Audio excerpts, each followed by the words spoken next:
Welcome to English grammar for you channel में आपका स्वागत है गाइज। तो आज हम लेकर के प्रेजेंट हैं part of speech, kinds of part of speech.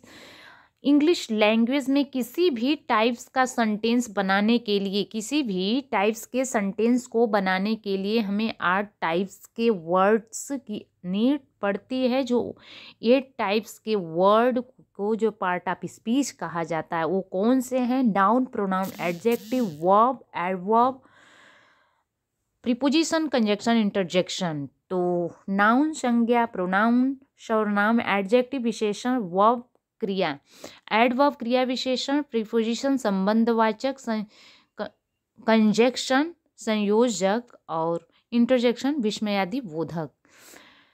Noun संज्ञा किसे कहते हैं? बिल्कुल हिंदी में हम इंक्लूड करने वाले हैं। किसी भी भाव, वस्तु, स्थान, व्यक्ति के नाम को संज्ञा कहते हैं। जैसे किसी भी जो है नाउन आप इजीली से समझ सकते हैं, उसको अगर सामने आएगा तो आप जानोगे कि नाउन क्या है। अब बहुत यदि कन्फ्यूजन होता हो तो आज बिल्कुल कन्फ्यूजन दूर हो जाएगा।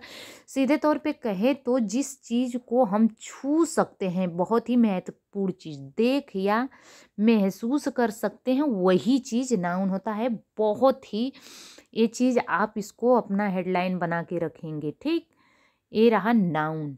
यहाँ तक कि हवा, एयर, गंध और पानी भी एक तरह का नाउन ही है। जैसे भाव, स्वभाव के नाम, सुंदरता, कमजोरी आदि, ये सब क्या है? हमारे नाउन ही होते हैं। हर ब्यूटी इज इनडिस्क्राइबल, ठीक है, जिसे अवर्णनीय है।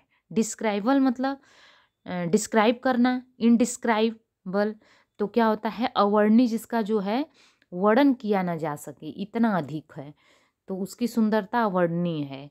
तो आगे देख लेते हैं जैसे कुछ एग्जाम्पल कि you to advance of this weakness, अपने जो है उसकी कमजोरी का फ़ायदा उठाया, आपने उसकी कमजोरी का फ़ायदा उठाया।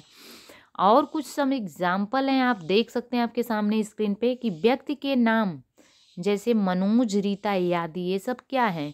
हमारे नाउन ही है। बट यहाँ पे बॉय, गर्ल भी क्या है? नाउन ही है। तो जैसे देखेंगे कुछ और चीज़ें हैं।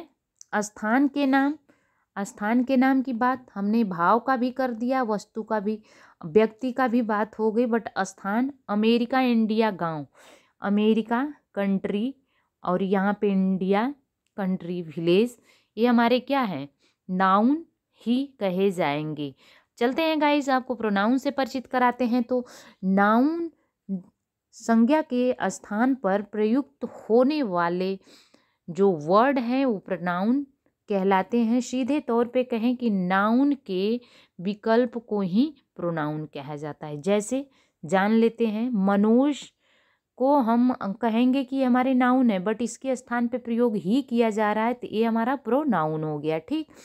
अब इस वाक्य में मनोज एक अच्छा लड़का है लेकिन वह शरारती है, तो ही प्रोनाउन है जो कि मनोज का परिचय बताता है कि वह शरारती है। तो इन दिस क्लियर हो चुका होगा। बट और कुछ बताना चाहेंगे आपको कि इसमें Rita is a lovely girl and she loves Ramu, Rita एक प्यारी लड़की है और वह रामू से प्यार करती है। तो इस प्रकार में पता चलता है कि कर्ता के अनुसार हम अलग अलग प्रोनाउन का प्रयोग कर सकते हैं। तो यहाँ पे हमारा नाउन हुआ, हमारा प्रोनाउन यहाँ पे है। रीता है गर्ल इसलिए सी लगा, न कि रामू रहता तो यहाँ पे सी न लग करके ही लगता।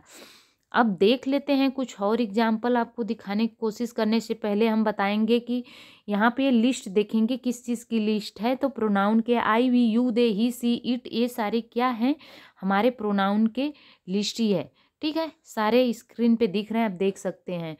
आ जाते हैं तीसरे नंबर पे, एडजेक्टिव विशेषण की बात करते हैं। किसी भी संज्ञा, नाउन या सर्वनाम, प्रोनाउन के गुण, दोष, दशा, संख्या के बताने वाले शब्द को विशेषण कहते हैं, एडजेक्टिव कहते हैं। तो you are a good person, आप अच्छे व्यक्ति हो, किसी की गुण को बताया जा रहा है कि वो कैसा पर्सन है, अच्छा व्यक्ति है। ही इज़ हॉनेस्ट, वह ईमानदार है, तो कैसा है? ईमानदार है, यहाँ पे गुण बताया जा रहा है। और 20, वह मतलब there are 20 boys in the class, इस क्लास में कक्षा में 20 बच्चे हैं, तो संख्या बताई जा रही है, तो यहाँ पे दशा संख्या भी है, तो आप देख सकते हैं। ठीक, अब आ जाते हैं आपको वर्ब के बारे में बताते हैं। बहुत ही महत्वपूर्ण चीज़ है। किसी भी व्यक्ति या किसी भी एनीवन पर्सन थिंग्स के वर्क टाइम्स जो है पॉसिबिलिटी संभावना आदि को जो एक्सप्रेस करने वाले वर्ड को हम वर्ब कहा जाता है। ठीक, सीधे तौर पे कहे तो जो वर्क हम करते हैं उसी को मुख्य क्रिया मेन वर्ब कहते हैं। ही इज डांसिंग, वह नाच रहा है। Manoj went to the village, Manoj गांव गया।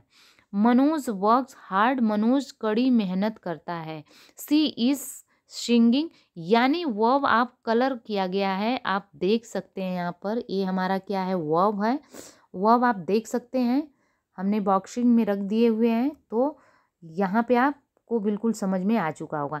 तो अब चलते हैं हम 4 नंबर तो हो गया क्लियर, लेकिन 5 को इंक्लूड करने वाली हूँ कि वर्ब के बाद एडवर्ब क्या है। वह शब्द जो किसी भी वर्ब एडजेक्टिव या दूसरे एडवर्ब को परिवर्तित या उनके जो है बारे में कुछ खास विशेषता जो है बताता हो, उसे एडवर्ब कहा जाता है। ठीक है, तो अब देखेंगे सी इज एक्सटर्नली ब्यूटीफुल, वह जो है अत्यधिक जो है सुंदर है, तो अधिक से अत्यधिक। ठीक, वह जो है अच्छा से बहुत अच्छा, वेरी, यानी मनोज बहुत तेज दौड़ता है बट कैसे, फास्ट, बहुत, वेरी, ये सब क्या है, जो एडवर्ब की विशेषता बताई जा रही है। ठीक, अब प्रीपोजिशन की बात करते हैं, तो प्रीपोजिशन हमारा क्या होता है कि नाउन या प्रोनाउन से पहले रखे जाने वाला शब्द जो बताता है कि दूसरे शब्दों से उसका जो है क्या संबंध है। सीधे तौर पर कहे तो ये दो या दो से अधिक